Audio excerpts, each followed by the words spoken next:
Saya tidak peduli siapapun Anda. Anda pernah bermaksiat, Anda pernah berbuat salah. Kita manusia yang tidak luput dari dosa. Tapi saya ingin berikan tawaran dari Al-Quranul Karim. Quran surah keempat An-Nisa ayat 100, posisi paling kiri sebelah bawah. Pernah ada orang berbuat maksiat yang tak terlukiskan. Ada seorang yang pernah bunuh orang. Bunuhnya bukan 1, 2, 100 orang. Tak terlukiskan bilangannya. Kriminalitas tidak perlu diukur karena Anda akan lelah menghitungnya. Ketika Allah berkenan memberikan hidayah kepadanya, Masya Allah.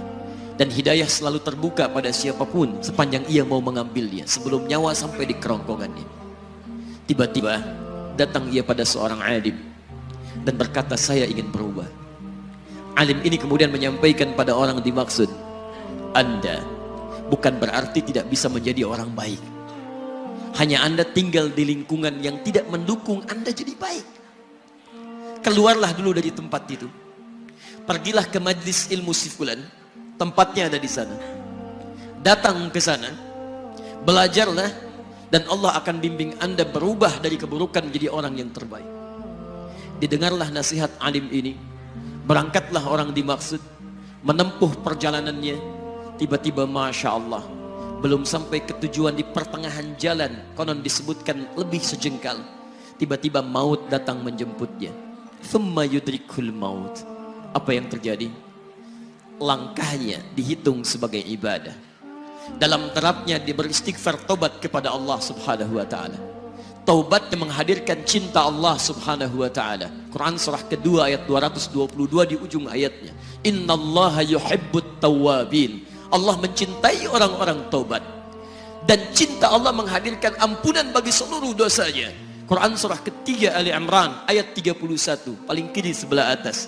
Qul in kuntum tuhibbunallaha fattabi'uni yuhibbukumullah. Allah cintai orang yang mau taat pada Rasulnya. Lihat, ketika Allah mencintai seorang hamba, wa yaghfir lakum dzunubakum, Allah ampuni seluruh dosa-dosanya. Derap langkahnya menghadirkan istighfar, taubatnya menghadirkan cinta Allah menghadirkan seluruh ampunan bagi dosa-dosa yang ia miliki. Maka apa yang terjadi? Di tengah perjalanan maut menjemputnya, thumma yudrikhul maut faqad waqa'a ajruhu 'ala Allah. Dan pahala diberikan kepada orang tadi. Di jalan, maaf, maut datang, taubat diterima, dosa diampuni, dan amalan didapati dengan derap langkahnya. Maka apa yang terjadi? Thumma yudrikhul maut faqad waqa'a ajruhu 'ala Allah. Pahalanya dituliskan oleh Allah, dakhalal jannah, kata Nabi, masuk surga orang ini. Anda bisa bayangkan, pernah bunuh orang 100 orang, mabuk tak terlukiskan, kriminalitas tak perlu dihitung. Ketika dia mau bertobat, datang ke majlis ilmu, Masya Allah, meninggal di tengah jalan, kata Nabi, dakhalal jannah. Bertobat diampuni dosanya, derap langkahnya ada pahalanya, dakhalal jannah. Turun ayat untuk melukiskan tawaran yang sama kepada kita. Wa may yuhajir fi sabilillahi yajid fil ardi muraghaman katsiran was'a. Siapapun yang mau berubah kembali pada ketentuan jalan Allah, kalau dia masih punya batas-batas kehidupan, kami akan berikan kelapangan di sisa hidupnya dan kelimpahan-limpahan kenikmatan selama dia hidup. Wa may yakhruj min baitihi muhajiran ilallahi wa rasulih. Namun bila ada di antara mereka baru ingin berhijrah, ingin berubah jadi lebih baik dalam pandangan Allah dan Rasulnya, tiba-tiba thumma yudrikul maut, baru keluar dari tempat dia tinggal, belum sampai ke tempat dia belajar, datang maut menjemputnya, faqad waqa'a ajruhu 'ala Allah. Kami terima semua amalnya, kami ampuni dosa-dosanya, dan kami tuliskan namanya di dalam surga. Bila 100 orang saja yang pernah dibunuh oleh orang ini, pernah bunuh 100 orang, mabuk tak terlukiskan, kriminalitas tak terhitung, mau berangkat ke majlis ilmu, tak sampai ke majlisnya, meninggal dia, bisa masuk surga. Masa Anda yang tidak pernah bunuh orang? Ada yang pernah bunuh orang di sini? Boleh angkat tangan? Ada polisi di sini, langsung saya sampaikan insyaallah.